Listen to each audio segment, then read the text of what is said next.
you know it ain't that bad. Instead of burger, you can have a salad. A little cucumber, a little tomato. Go for a run, don't be a couch potato. Hi there, my name is Adam Loo. I'm the head chef at the Dana Brennan Brickhouse in Charlottetown. Alright, so I'm just going to talk a little bit about the knives that most people have in their kitchen at home. I think it's really important that you take a look at them and you have an idea of, because I know right now when you're looking at these videos you're going, oh, I don't really have a knife like that, or I don't really have a knife like that. In this industry there's so many tools you can use, that you can buy. They're not very expensive. I do certainly urge people to get used to using a knife like this. I know it looks big and it's a little intimidating at first, but if you can get it down, which you should be able to now with these videos, you'll be able to really be more comfortable and more confident with the vegetable prep that you're doing at home. The smaller versions, as you can see here, here's a smaller version of the chef's knife. Again, it's an absolutely acceptable knife. Just make sure that it's got an edge on it, and you can see there, well, I can see, you can't, but it is certainly has enough edge on it that it can do the job.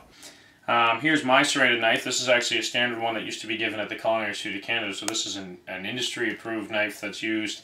It's a Sinelli brand, cheap knife, not very expensive, very functional. And here's a household one just from a knife block that you might have at home yourself, and you can get some very nice ones out there, and it'll do the same thing. Just make sure that you stick to the basic principle of using a serrated knife where you know, when you're cutting a tomato or something, and you're using your chef's knife for everything else that you want to use it for. Here's a paring knife. It's a small, most people have this knife, a lot of people live by these knives.